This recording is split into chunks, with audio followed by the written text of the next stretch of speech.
Olá, queridos irmãos e irmãos, graça e paz a cada um de vocês, sejam todos muito bem-vindos aqui no nosso canal.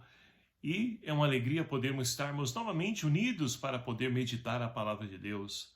Hoje, nesta sexta-feira, depois das cinzas, nós então, nesse dia 24 de fevereiro de 2023, temos a oportunidade de poder nos enriquecer com o Evangelho de São Mateus, capítulo 9, versículos de 14 a 15, que vai nos narrar o seguinte: Naquele tempo, os discípulos de João se aproximaram de Jesus e perguntaram: Por que jejuamos nós e os fariseus ao passo que os teus discípulos não jejuam? Jesus lhes respondeu: Acaso os convidados do casamento podem estar de luto enquanto o noivo está com eles? Dias virão em que o noivo lhes será tirado, então jejuarão. Palavra da salvação. Glória a vós, Senhor. Queridos e amados irmãos, entramos então nesse tempo quaresmal, onde então a liturgia da quarta-feira de cinzas apresentava para nós as três pilares que nos ajudam a poder nos enriquecer nessa nossa caminhada quaresmal, conhecida como práticas penitenciais, através então do jejum, da esmola e da oração. E assim nós podemos então hoje, através da liturgia, poder meditar e refletir sobre a importância do jejum em nossa vida. Já no Antigo Testamento, nós temos então por várias vezes a citação, onde o povo de Israel, o povo de Deus, eles então praticavam o jejum. A primeira leitura de hoje, então, extraída do livro do profeta Isaías, o profeta, que é a voz de Deus, vai chamar a atenção do povo sobre a prática do jejum, a qual então o povo estava praticando, só que de maneira errada. E é muito interessante porque, olhando também para os nossos dias de hoje, evoluído, passado tantos anos, nós podemos perceber que também as pessoas, elas praticam e têm um pensamento errado do jejum. Principalmente nos nossos tempos, várias pessoas então praticam jejum, mas como forma de estética, para poder então emagrecer, para poder então se tornar, uma pessoa como atleta, que pratica exercícios, tudo. E não é esse o sentido do jejum.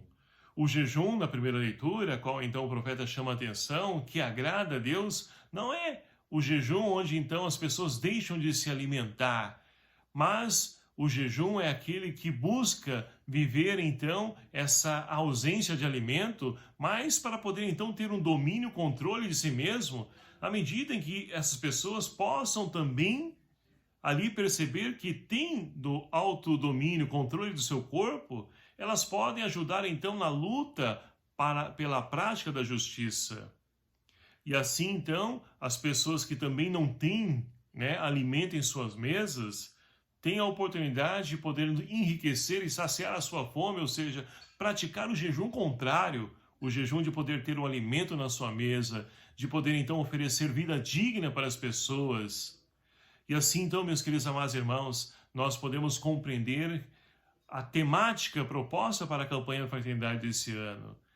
Fraternidade e fome, dai-lhe vós mesmos de comer, que é o lema, proposto para a nossa reflexão da campanha da fraternidade desse ano. Por quê?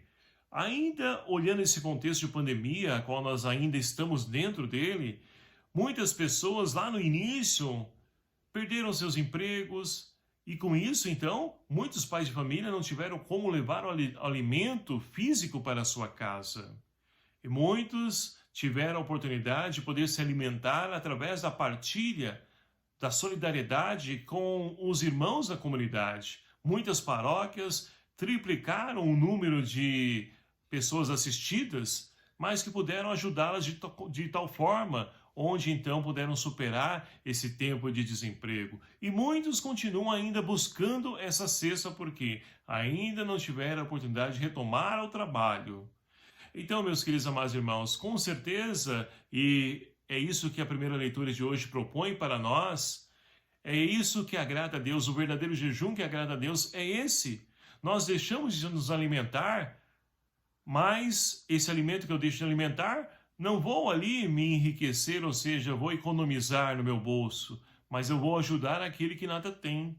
E assim poderemos então, cada um fazendo a sua parte, poderemos então saciar a fome de muitas pessoas.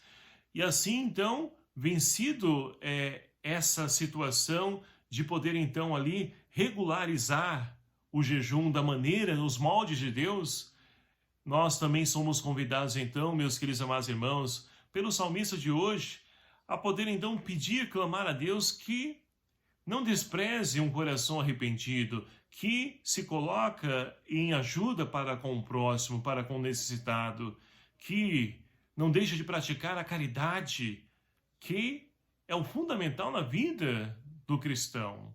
Se nós pegarmos então o livro do Atos dos Apóstolos, logo na origem da igreja, tamanha era a caridade, a partilha, a solidariedade para com as pessoas. E olha só, Lucas, que é o autor, né, do livro dos Apóstolos, vai dizer que entre eles não havia nenhum necessitado. Esse é o sonho de Deus e é o sonho também nosso, de vivermos então unidos, colocarmos em partilha e de modo que não exista ninguém passando fome em nosso meio, ninguém morrendo de fome por falta de alimento.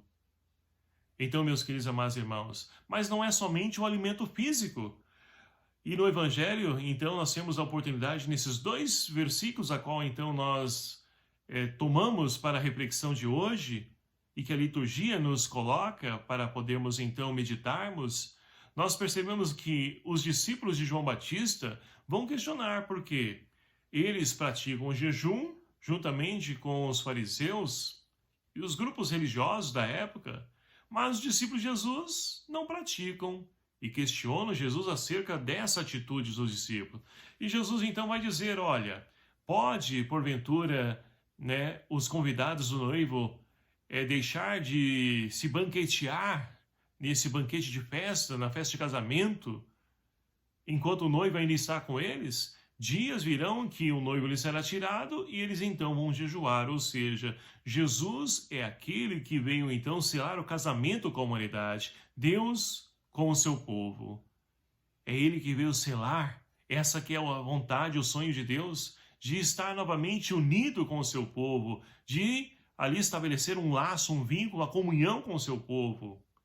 E Jesus é aquele, tanto que nas bodas de Caná, ali veio faltar o vinho, e Jesus então diz, olha, pode, porventura, eu antecipar, quando Maria pede, né, a ele, porque veio faltar o vinho, e aí ele vai dizer, pode porventura, né, eu antecipar a minha hora ainda não chegou, mulher, mas pela intercessão de Maria, ele então ali realiza esse milagre, de poder então transformar a água em vinho, e assim, meus queridos amados irmãos, o casamento é alegria, porque Deus veio visitar o seu povo, Deus veio salvar o seu povo, e é isso que nós temos então que colocar na nossa mente, no nosso coração, de que Deus não nos abandona, está sempre ao nosso lado, para poder então nos redimir, nos salvar, mas para isso nós precisamos então abrir mão de tantas situações que são coisas do passado, situações novas, é isso que Deus veio nos oferecer, mas muitas vezes nós estamos fechados na vida velha, na pessoa velha, e entramos e saímos da quaresma a mesma pessoa. Portanto, meus queridos amados irmãos, que nós possamos então, vivendo a prática do jejum, buscar essa justiça, de poder partilhar, colocar em comum com os que nada têm, e assim crescemos nessa nossa caminhada, nessa busca de um homem novo, mas que também nos ajuda a poder construir um mundo novo. Esse é o nosso desejo, porque olhando a realidade a qual nós estamos inseridos, nós então podemos ou não, né? Como muitas pessoas estão desanimadas e não podemos animar porque Deus nos traz ânimo, ânimo de alma, né? Um sopro de Deus, o Espírito de Deus está em nós e nós precisamos então nos animar, nos encorajar para que nós possamos então vencer essa vida velha, construir um mundo novo através de homens e mulheres novas. Então, que essa prática do jejum nos ajude a podermos então ter domínio e controle, para que assim, conhecendo que nós temos domínio e controle sobre o nosso corpo, que nós possamos vencer o pecado, que é o grande vilão, que nos impede de podermos então colocar em comum tudo aquilo que nós temos e que nós podemos e muitos irmãos necessitam para os dias de hoje. Que Maria Santíssima, Mãe de Cristo, que também é a nossa mãe, nos ajude, interceda por nós para que nós possamos então viver e colocar em prática todos os ensinamentos, as riquezas a qual então o seu Filho Jesus traz para nós através da sua palavra. Louvado seja o nome do nosso Senhor Jesus Cristo, para sempre seja louvado. Obrigado a você, meu querido amado irmão, e vamos caminhando, vamos trilhando os caminhos iluminados pela palavra, vencendo as tentações e com certeza, ao final dessa caminhada, nós queremos então bem celebrar a vitória de Cristo, que também é a nossa vitória. O Senhor esteja convosco e está no meio de nós. Por intercessão de Nossa Senhora Rainha da Paz, abençoe-vos o Deus Todo-Poderoso, Pai, Filho e o Espírito Santo. Amém. Um abraço fraterno a cada um de vocês. Até o próximo vídeo, se assim nos permitir. Espero e conto com você. Até lá.